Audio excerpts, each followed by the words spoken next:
The U.S. could default for the first time in history if lawmakers do not address the debt ceiling by next month. Now, Treasury Secretary Janet Yellen is saying congressional Democrats must be prepared to address the issue on their own. This comes after Congress passed a temporary fix to allow the government to keep paying its bills through December, a deadline that is quickly approaching. For more on this, I want to bring in CBS News congressional correspondent Nikole Killion. Hi, Nikole. So run us through the ways Democrats could raise the debt limit alone if needed. What options do they have? Well, the simplest way to do this without Republican support is through that social spending package that they are still negotiating. And that's actually what Secretary Yellen suggested, saying that she doesn't want to see a game of chicken played with the debt ceiling when it comes time to raise or suspend it on December 3rd. Now, the White House has always pushed a position of wanting this to be bipartisan, as have Democratic leaders. So the fact that you have the Treasury Secretary now saying that she thinks reconciliation, the social spending package, is an okay vehicle, does send a pretty strong signal. And so right now, obviously, it's up to us here on the Hill to kind of gauge reaction to that, to see if Democrats may go that route. Speaker Pelosi a couple of weeks back had hinted that that is one path and one way of doing it, but Leader Schumer has been more resistant, calling the move risky.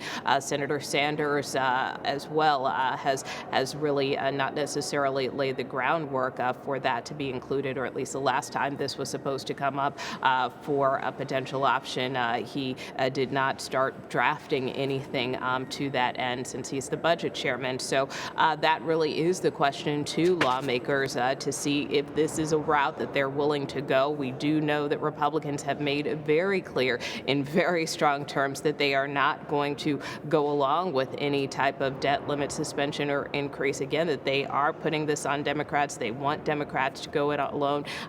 Leader Mitch McConnell made that very clear after this temporary suspension a couple weeks back. So at this point, the ball is in Democrats' court to figure out if that is the path that they want to go. Now, granted, there are a few other ways that they could handle this, but that would be the primary way or vehicle to try to get it done most expeditiously.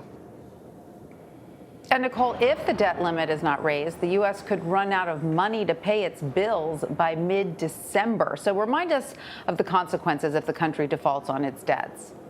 Well, Secretary Yellen has made clear that this would be catastrophic in her view. Many analysts and economists believe that it could send the United States into recession.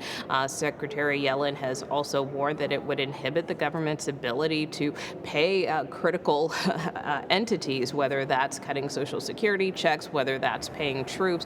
Not to mention, other analysts have suggested as many as 6 million jobs could be lost in the event that the debt ceiling isn't raised. And Nikole, there are reports Democrats could pass both the spending and infrastructure bills this week. What are you hearing about this timeline? What is the likelihood of this happening? Well, the timetable keeps shifting. So, from our view, I think it's more once we see leadership and lawmakers kind of coalesce around something, then we have a better indication of what the timing is. We do know that Democratic leaders were hoping for a vote as early as Tuesday, but now that timetable has slid a little bit with at least one leadership aide saying that Democrats do need more time to work out some of the finer details. Even some things that weren't included in that framework that we saw last week, like prescription drugs, working around some of the language around that and other issues. And so that is what they're currently working on right now. They say that they hope to have a vote as soon as this week, that they would like to do it as soon as possible this week. But as you very well know, Tanya, there are a number of stakeholders, whether that's the Progressive Caucus, whether that's Senators Sinema and Manchin, not to mention other moderate members, both in the House and Senate. So a lot of folks have to weigh in on this before it's ready to go. And the bill hasn't even been scored, which is another thing. So optimistically, they'd like to get it done this week, but in practice, this is something that could potentially take longer as, Democratic leaders try to win agreement on all sides. Nikole Killion on Capitol Hill, thank you so much.